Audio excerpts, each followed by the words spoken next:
لیکن کبھی اس حد تک وہ نہیں گیا کبھی بھی. تو سر یہ جو ایک جو شرط ہے امریکی فوجی اڈوں کا خاتمہ، کیا یہ ایران کی حقیقی منیمم ڈیمانڈ ہے یا یہ آخری حد ہے تاکہ بعد میں کم از کم عراق، شام اور خلیج میں امریکی فٹ پرنٹ کم کروایا جا سکے؟ دیکھیں جی، یہ کوئی حتمی فیصلہ تو اس پر یقیناً ان ملکوں نے ہی کرنا ہے جن کے ہاں یہ بیسز ہیں، ہوسٹ ہیں اور ان کی وہ میزبانی کر رہے ہیں. لیکن جو اس وقت زمینی حقائق ہے اور جو معروضی سینیریو آپ کو دکھائی دے رہا ہے، اس میں تو یہ لگ رہا ہے کہ ان ملکوں کے لیے اس سے بڑی کوئی لائبلٹی اس وقت کوئی نہیں ہے، کیونکہ انہی کی وجہ سے ایک لیجیٹیمیٹ ٹارگٹ بن گیا ہے یہ پورا ریجن ایران کے حملوں کے حوالے سے بھی. اور یہی وجہ ہے کہ آپ دیکھ رہے ہیں کہ اگر اس وقت یہ لوگ یہ خلیجی ممالک کو ریٹیلیٹ بھی کرتے ہیں، چاہے وہ سعودی عرب ہو، یو اے ای ہو، تو ایسی صورت میں کیا آپ کو وہاں زمین پہ ان کے بوٹس آن گراؤنڈ نظر آتے ہیں؟ وہاں پہ آپ کو ان کی تو فوج اس قابل ہی نہیں ہے کہ وہ اس نوعیت کا ریٹیلیشن کر سکے. وہاں پہ پھر انہوں نے امریکیوں پر ہی اعتماد کرنا ہے. امریکی اگر انہیں ایک طرف اسرائیل کے ساتھ مل کر مار رہے ہیں تو دوسری طرف اگر ان کے پلیٹ فارم سے ایران کو ہٹ کیا جائے گا تو میں سمجھتا ہوں پھر یہ خطہ کبھی بھی اس جنگ کے بادلوں سے آزاد نہیں ہو سکے گا. اور ایک ایسی اسکرمشز، ایک ایسا مسلسل جسے کہنا چاہیے چاند ماری کا یہ ماحول رہے گا کہ جو آنے والے دنوں میں سمجھتا ہوں. اور یہ بات خطے کے ممالک کو بخوبی معلوم ہے کہ وہ اس جنگ کو جتنی جلدی وائنڈ اپ کروا سکیں، جتنی جلدی اس کے لیے کوئی قربانی چاہے وہاں اس وقت امریکن سیکورٹی امبریلا کی صورت میں دینی پڑے وہ کریں، کیونکہ ادروائز ان کی جتنی بھی انویسٹمنٹ جو انہوں نے چاہے امریکہ کے ساتھ طے کر رکھی ہے یا اس وقت جو ان کے پاس دنیا بھر کے جو لوگوں نے انویسٹمنٹ کر رکھی ہے، اگر اس کا فلائٹ آف کیپٹل واپس جانا شروع ہو گیا، flight of capital out of region شروع ہو گیا، تو ایسی صورت میں میں سمجھتا ہوں کہ وہ یہ خطہ جو ہے وہ کبھی بھی دوبارہ اپنے پاؤں پہ آنے والے کئی دہائیوں تک کھڑا نہیں ہو سکے گا، کیونکہ بٹ سر کہیں نہ کہیں بالکل صحیح، دیٹ از ٹرو. لیکن سر کہیں نہ کہیں ان خلیجی ممالک کو بھی کوئی ریئلائزیشن تو ہوگی نا کہ یہ جو فوجی اڈے دیے گئے تھے امریکہ اور اسی وجہ سے آج وہ بھگت بھی رہے ہیں، اور شاید وہ جو دفاعی پیکٹ کیا تھا سعودیہ نے، شاید انہیں کہیں نہ کہیں ریئلائزیشن تھی کہ ہمیں اس طرح کی سیکیورٹی امریکہ کی جانب سے نہیں مل سکتی، اور اب اس پیکٹ میں مے بی ترکیہ بھی شامل ہو جائے. جی، اس میں یقیناً آپشنز موجود ہیں ان کے پاس، خاص طور پہ پاکستان ترکیہ کی شکل میں ایک ایسا ان کو یعنی سیکورٹی امبریلا میسر ہے. اور اس وقت تو یقیناً سعودی عرب اور پاکستان کے درمیان جو دفاعی پیکٹ ہے وہ ایک سکسیس سٹوری کی صورت میں ان کے سامنے موجود ہے. لیکن پرابلم یہ ہے کہ خطہ خود ایک اپنے یونیفارم حیثیت میں نہیں ہے. مختلف الخیال یہاں پہ ممالک ہیں، خاص طور پہ دو ملک بحرین اور یو اے ای، وہ تو اپنے آپ کو بالکل ایک اسرائیلی کالونی سمجھتے ہیں اور ان کے سفارتی تعلقات بھی اسرائیل کے ساتھ ہیں. تو ایسی صورت میں ترکیہ اور پاکستان جیسا ملک جو ہے ان کے ساتھ ان کا دفاعی پیکٹ وہ شاید ان ملکوں کے لیے تو قابل قبول ہو، لیکن ان کے سرپرست اعلیٰ یا جس کو وہ اس وقت اپنی بہت بڑی کامیابی سمجھتے ہیں، سفارتی کامیابی کہ ان کے ساتھ انہوں نے ابراہیم اکارڈ سائن کر رکھا ہے، اسرائیل اور امریکہ کے لیے قابل قبول نہ ہو. ایسی صورت میں پورا خطہ کسی یونیفارم سٹانس پر اگر وہ ایگری کر سکتا ہے تو وہ خطے کیونکہ اپنی، جسے آپ عرب نیٹو کی بات کرتے ہیں، ایک بڑا پرانا خیال ہے، اور اس کے ساتھ ساتھ ماضی میں یہی خطہ اپنی متحدہ کرنسی کے حوالے سے بھی باتیں کرتا رہا ہے. لیکن اگر آپ دیکھیں تو لیٹلی اس خطے کے اندر جو ڈویژن بالخصوص سعودی عرب اور یو اے ای کے درمیان دیکھنے کو ملی، خاص طور پر یمن کے میدان میں جس طریقے سے دونوں ملک باہم دستوں گریبان ہوئے، خود ایک دوسرے پر حملے کیے گئے، اور سعودی نواز جو وہاں پہ یمنی حکومت تھی اس کو ڈی اسٹیبلائز کرنے کے لیے یو اے ای نے بالکل ایک جنگی ماحول پیدا کیا، اور اس کے بعد آپ نے دیکھا کہ کس انداز سے سعودی عرب نے ریٹیلیٹ کیا. لہذا باہمی جو تنازعات ہیں وہ بھی بڑے ہائی پروفائل اس وقت ملٹری جسے کہنا چاہیے کانفلکٹ کی صورت میں ہمارے سامنے آ چکے ہیں. تو لہذا اس وقت اس خطے کے ان ممالک کو اپنے پہلے تو یہ ڈفرینسز ختم کرنا ہوں گے، اس کے بعد ہی یہ اپنی سیکورٹی کے حوالے سے کوئی کلیکٹیو میکنزم یا کوئی کلیکٹیو جو ہے ایگریمنٹ جو ہے اس پر راضی ہو سکتے ہیں. تو بڑے کمپلیکس سچویشن ہے اور بڑے ڈائیورسٹیفائڈ ان کے سٹانسز ہونے کی وجہ سے اس وقت پورا خطہ حقیقی معنوں میں یعنی ایک ایسی تباہی اور بربادی کے دہانے پر ہے کہ اگر اس کو within next coming days curtail نہ کیا گیا تو پھر میرا خیال ہے کہ یہاں پہ جو اس وقت بہت ریل پیل اور اس نوعیت کی چیزیں، یعنی آپ دیکھیے کہ اب اس وقت راشننگ شروع ہو گئی ہے پانی کی، بالخصوص یو اے ای کے اندر تو انہوں نے جو ریمیٹنس ہے اس پر کیپ لگانا شروع کر دیا ہے کہ لوگ ان کا فلائٹ آف کیپٹل نہ ہو. بہت سارے ادارے جو ہے وہ اپنے ملازمین کو تنخواہیں ایڈوانس دیے جا رہے ہیں تاکہ وہ لوگ ان کے دفاتر ہی نہ چھوڑ جائیں کہیں. تو ایسی صورت میں یقیناً یہ ایک ایسا گمبھیر سینیریو ہے کہ جو ان کی اکنامک ویل بینگ کو ڈائریکٹ ہٹ کر رہا ہے, اور اس کے ساتھ ساتھ ان کے جو فیوچر پلانز ہیں اس خطے کے حوالے سے, اپنے ممالک کے حوالے سے. سعودی عرب کا 2030 کا بڑا پرومسنگ منصوبہ, اس کے ساتھ ساتھ اسی طریقے سے ان کے جو نیوم کے بارے میں بڑے خواب تھے, اس کے بارے میں بھی بہت سارے سوال اٹھ رہے ہیں کہ آیا وہ ممکن رسول ہے بھی کہ نہیں. ناظرین, وقت چھوٹی سی بریک کا, دیکھتے رہیے Suno round up. Welcome back to Suno round up. Sir, ابرائے ہرمز پر جو شیئرڈ کنٹرول میکنزم کی بات ہو رہی ہے, کیا ایران پہلی بار کھل کر گلوبل چوک پوائنٹ کو ایک بارگیننگ چپ کے طور پر انسٹیٹوشنلائز کر رہا ہے؟ دیکھیں جی, میں سمجھتا ہوں کہ ایران اس پر کسی قسم کی شراکت جو ہے اس کو قبول نہیں کرے گا, کیونکہ شراکت کا مطلب یہ ہے کہ ایران اپنا وہ کنٹرول کھو دے گا, وہ ایج ختم کر دے گا, کہ جس کی وجہ سے اس نے یونیلیٹرلی اس طرح کا ڈیسیژن کیا ہے جو اس کی سیکیورٹی, سالمیت اور خاص طور میں خطے میں جو ایک اوور رائڈنگ آپ کہہ لیجیے پوزیشن ہے اس پر کمپرومائز کر دے.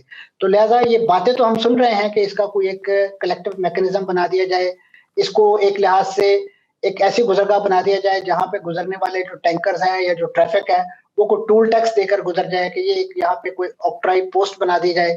اور آیا پھر یہی ویسٹ جو ہے جو اس وقت ایران پر پابندیاں عائد کیے ہوئے ہیں, کیا ایران کو وہ پروسیڈ اپنے ہاں استعمال کرنے کی اجازت دے گا, اس آمدنی کا حصہ دے گا؟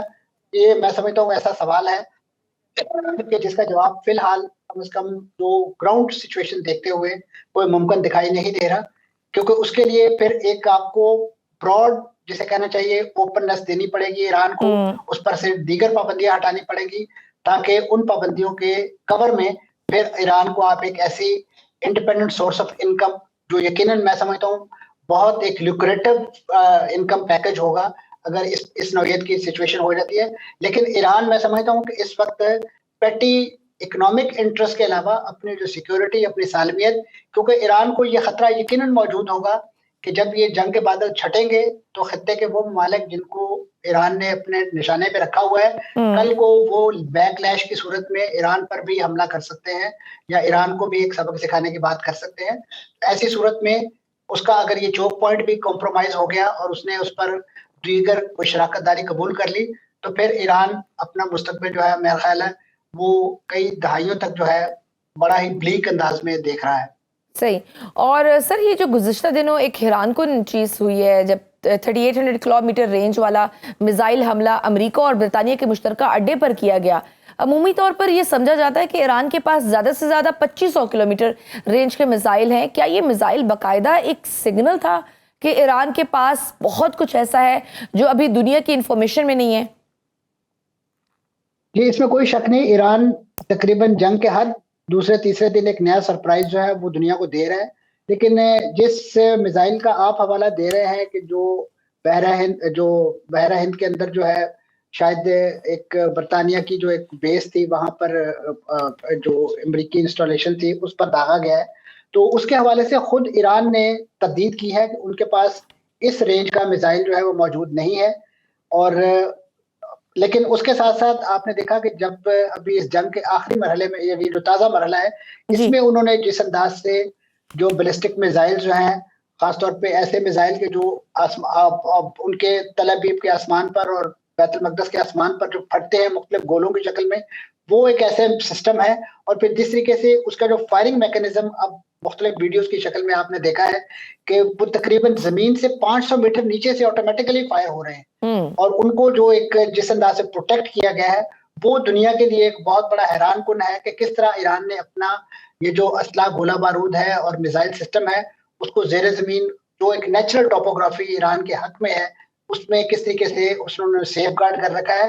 تو اس کو دیکھتے ہوئے یقیناً ایران اپنے آپ کو بڑا اسٹرانگ میں محسوس کرتا ہے, اور خاص طور پہ اس کے مخالفین یا اس وقت جو لوگ اس سے نبرد آزما ہیں امریکہ اور اسرائیل کی شکل میں, وہ بھی ایک کوئی ایسا حتمی اقدام یا کوئی ایسا جسے بہت ٹیکٹیکل آپ کہہ سکتے ہیں کوئی ڈیسیژن ایران کے خلاف کرنے سے کترا رہے ہیں. اور اس کے بارے میں خاص طور پہ جو نیوکس کی بات کی جا رہی ہے کہ نیوکس کا کوئی ٹیکٹیکل استعمال کیا جائے ایران کے خلاف, یہ تمام کا تمام اسی وجہ سے رکا ہوا ہے کہ اس وقت ایران کا یہ جو ایک خفیہ جسے کہنا چاہیے mechanism of protecting their arsenal, وہ اس وقت تک دنیا کے سامنے نہیں آ سکا. اور اس میں سمجھتا ہوں ایران کی اپنی جو پلاننگ وہ اپنی جگہ ہے, لیکن اس وقت جو قدرت خاص طور پہ اس کی ٹوپوگرافی اور اس کا جو پورا ٹرین جو ہے وہ جس طریقے سے فیوریبل ہے ایران کے لیے یہ ایک میں سمجھتا ہوں کہ بہت بڑی بلیسنگ ہے ایران کے لیے، اور ایران اس بلیسنگ کو کما حق کا ہو اپنے حق میں جو ہے اس وقت استعمال کر اس کو یوز بھی کر رہے ہیں. اچھا سر، سپوز اگر پاکستان، ٹرکی اور قطر ایک سیکیورٹی گارنٹی دیتے ہیں تو کیا ایران اسے امریکہ کے متبادل سیکیورٹی آرکیٹیکچر کے طور پر قبول کرے گا، یا پھر ایران کو پھر بھی کسی بڑی طاقت جیسے روس، چین کی گارنٹی درکار ہوگی؟ دیکھیں جی، ان دونوں ملکوں نے تو اپنے کارڈز جو ہیں، چین اور روس نے تو واضح کر دیے ہیں. اگر آج آپ نے نوٹ کیا ہو، چین میں جو پاکستان میں جو چین کے سفیر ہیں، انہوں نے ایک بڑی پریس کانفرنس کی اور بڑی غیر معمولی پیش رفت ہے. عام طور پہ چین یا خاص طور پہ مغربی ممالک کے جو سفارتکار ہیں وہ اس نوعیت کی پریس کانفرنس نہیں کرتے، لیکن اس میں انہوں نے دو ٹوک الفاظ میں یہ واضح کیا ہے کہ ہم جو ہے انٹرنیشنل جو لا ہے اس کو کسی ملک کے قانون کے تابع نہیں کر سکتے. یہی وجہ ہے کہ چین جو ہے وہ براہ راست اس جنگ کے اندر کسی بھی کارروائی میں شرکت سے حوالے سے گریز کر رہا ہے. اور اسی طریقے سے روس کا بھی موقف یہی ہے، کیونکہ روس ایک تو خود جس طریقے سے یوکرین کے اندر انوالو ہے اور اس کی ساری پوٹینشیل اور توانائیاں جو ہے وہاں صرف ہیں، تو وہ نہیں چاہتا کہ اپنی توجہ اس وقت ایک نئی جنگ میں الجھا کر، لیکن وہ لاجسٹکلی یہ دونوں ملک جو ہیں ٹیکنیکلی اور لاجسٹکلی اور ٹیکٹیکلی یقیناً اس وقت ایران کو سپورٹ کر رہے ہیں. چین کا جو سیٹلائٹ امیجریز ہیں وہ اس وقت بھی ایران کے لیے بہت بڑی ایک گائیڈ لائن فراہم کرتے ہیں. اسی طریقے سے روس کا بالکل بیک اینڈ پہ وہ کر رہے ہیں سپورٹ. تو سر بالکل صحیح، فائنینشیل ٹائمز اور دیگر جو رپورٹ ہمیں کر رہے ہیں کہ مے بی اگلے ہفتے اسلام آباد میں مذاکرات کی میز سج سکتی ہے، تو ایرانی وفد اس میں شمولیت کے حوالے سے کیا سوچ رہے ہیں؟ جی میں سمجھتا ہوں یہ پاکستان کے لیے بڑا اعزاز ہے، اور خاص طور پہ پاکستان کی جو بڑی پرو ایکٹیو ڈپلومیسی ہے یہ اس کی حقیقی معنوں میں ریکگنیشن ہوگی. اور ان دونوں ملکوں کو، یعنی جو بھی اس وقت فریق ہیں، ان کے لیے میں سمجھتا ہوں اس سے بہتر گراؤنڈ جو ہے وہ میسر نہیں آ سکتی. کیونکہ اس وقت جو ترکی کے حوالے سے بھی جو ایران کا موقف ہے وہ آپ کے سامنے ہے کہ مذاکرات جب ماضی میں شروع ہونے تھے نیوکلیر ایشو پر، تو ترکی میں وہ مذاکرات کے آغاز کے بارے میں بات کی گئی تھی، تو لیکن اس وقت اس کو عمان میں شفٹ کرنے کی بات کی گئی تھی اور پھر اس کے بعد جنیوا پہ لے گئے تھے. تو ترکی کے حوالے سے ایک عدم اطمینان ایران کا موجود ہے. اور اسی طریقے سے قطر، کیونکہ اب خود آپ کے علم ہے وہ ایک پارٹی بن چکا ہے، تو ایسی صورت میں قطر کا وہ جو ایک ماضی کا جو ایک جسے وہ بات کہی جاتی تھی کہ شاید وہ جنیوا بن گیا یا ڈیووس بن گیا ہے، وہ کردار بھی ان کا بڑی حد تک جو ہے کمپرومائز ہو گیا ہے. اور بالخصوص جو فلسطینیوں کے ساتھ انہوں نے سلوک کیا اور اس کے بعد ان کو جس انداز سے بالکل اب تنہا کر دیا ہے، تو اس کے بعد پاکستان میں سمجھتا ہوں ایک ایسی ڈیسٹینیشن ہے کہ جہاں ایک ہمارا یعنی اس ریجن کا، ہمارا اس خطے کا انٹرسٹ بھی موجود ہے. اور خاص طور پہ ایران کا ہمسایہ ہونے کے ناطے میں سمجھتا ہوں ایران کا اطمینان اس میں بہت زیادہ ہے. اور یہی بات ایک ایسی چیز ہے کہ جو اس کے علاوہ جو دیگر سٹیک ہولڈر ہیں، چاہے وہ سعودی عرب ہو، پھر اس کے بعد عمان ہو یا بحرین ہو، یو اے ای کا میں کچھ کہہ نہیں سکتا، لیکن یہ دیگر ممالک جو ہیں، کویت، وہ تمام اس بات پر راضی ہیں کہ اگر اس نوعیت کی ڈیسٹینیشن پاکستان بن سکتی ہے مذاکرات کے لیے، تو یہ ان سب کے لیے قابل قبول بھی ہوگا، قابل قبول ہوگا، اور پاکستان کے لیے اعزاز کی بات ہوگی. بہت شکریہ میڈل ایسٹ ایکسپرٹ جعفر صاحب ہمارے ساتھ موجود تھے. ناظرین، گفتگو آپ نے سنی. آج کے پروگرام میں بس اتنا ہی. اجازت دیجیے. اللہ حافظ.